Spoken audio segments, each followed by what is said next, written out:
Hey everybody, it's Randy Ray. This is The Literate Texan.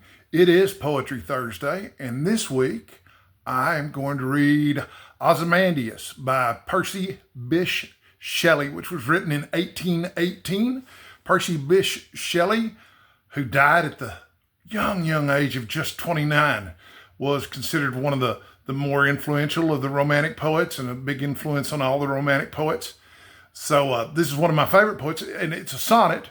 And I wanted to do a sonnet, but since April starts the sonnets of Shakespeare for us, I didn't want to do a Shakespearean sonnet this week. So this is a really good one.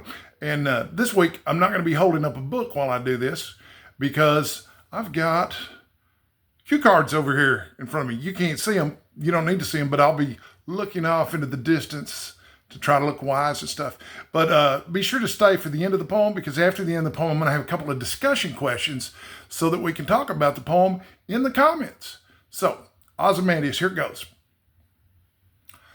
I met a traveler from an antique land who said, "Two fast and trunkless legs of stone stand in the desert. Near them, on the sand, half sunk, a shattered visage lies, whose frown and wrinkled lip and sneer of cold command tell that its sculptor well those passions read which yet survive. Stamped on these lifeless things, the hand that mocked them, and the heart that fed. And on the pedestal, these words appear. My name is Ozymandias, King of Kings. Look on my works, ye mighty, and despair. Nothing beside remains.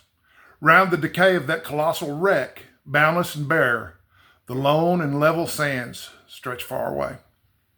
I think most of you are probably familiar with this poem. If you're into literature at all or poetry at all, you've probably read it or heard it probably many times.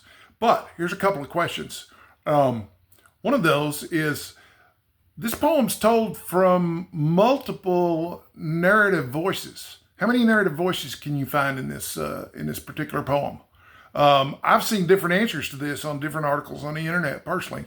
But for example, the speaker of the poem is the I in the first sentence. I met a traveler. And the traveler is the one who's relating how he was in an antique land and found the statue in the desert. So there's two of the voices right there. But are there more voices that we hear from in this poem? And if so, whose are they? And why do you think it is that Shelley decided to start the poem by not just saying, "Hey, man, I was in an antique land and I found this statue"? Rather, he starts it with the speaker saying, "I met a traveler." Why is it so far removed? What do you think effect that has on the meaning of the poem and its reception? So, and also, what did you think of the poem? Do you like it? I like it. I'm also amazed that a poem from 1818 is so easy to read and so easy to understand. Also easy to memorize. So that is my contribution to Poetry Thursday for this week. Ozymandias by Percy Bysshe Shelley. By the way, you notice he has the last name of Shelley.